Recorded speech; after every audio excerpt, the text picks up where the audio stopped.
आदाब नाज़रीन, Hyderabad today news में आप सभी का इस्तकबाल है। आमिर का कत्ल, पुलिस से सवाल।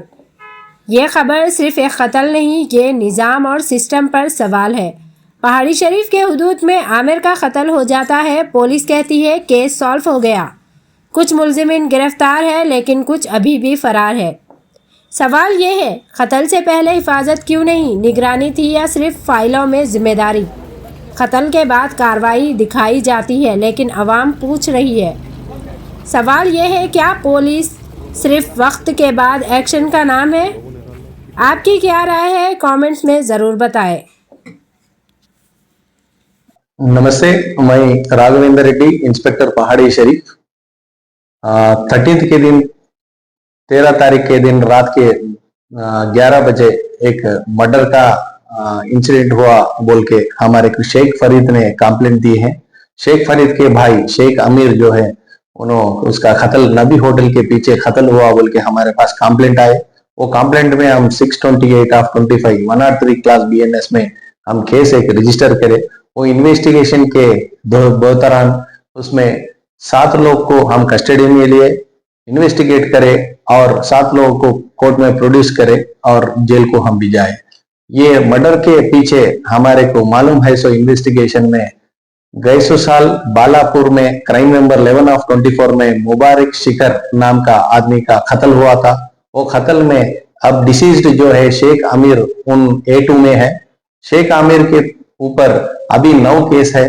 बालापुर, चंद्रायन गुट्टा और अत्तापुर के हिसाब से उनके ऊपर पूरा 9 केस है। आर्म्स एक्ट पे, मर्डर केस के, अटेम्प्ट टू मर्डर पे केस है। उनके ऊपर एक राउडी शीट भी है और अत्तापुर पुलिस वाले एक्सटर्शन ऑर्डर दिए हैं। वो साइबराबाद कमिश्नरेट से है।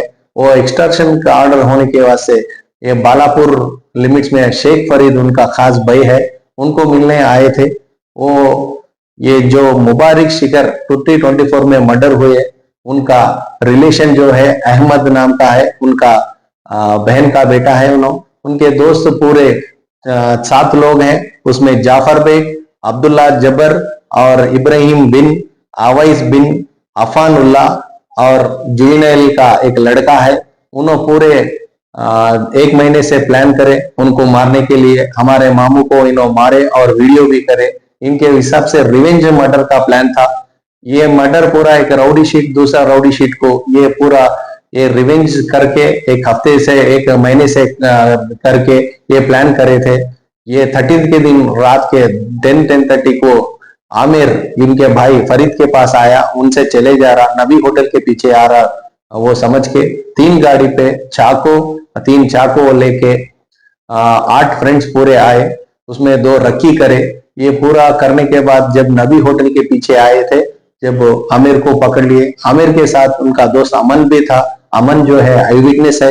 अमन पूरा हम आजू बाजू नबी होटल और चौरस्ता चंद्रायनगुट्टा रोड पे है, सो CCTV फुटेज भी इनकी इन्वेस्टिगेशन के हिसाब से करके पूरे 10 लोगों को हम आइडेंटिफाई करें। ऑलरेडी 7 लोगों को रिमांड करें, उसमें एक जुवेनाइल है। बाकी के वालों को भी इन्वेस्टिगेट करना है। इसमें बोलने एनवायरमेंट में मुबारक शिखर का रिश्तेदार जो है A1 अहमद इमाद मोहम्मद, उनके फादर एक सर्जन है और ऐसा फैमिली से, एक रेस्पेक्टेबल प्रोफेशन का फैमिली से भी ये रिवेंज एनवायरनमेंट में रहने का ये नई एनवायरनमेंट है। ये केस पूरा हमारा कमिश्नर श्री सुधीर बाबू साहब और हमारे DCP नारायण रेड्डी साहब और ACP जानकी रेड्डी साहब, उनके गाइडेंस में हम ये 7 अक्यूज को करें।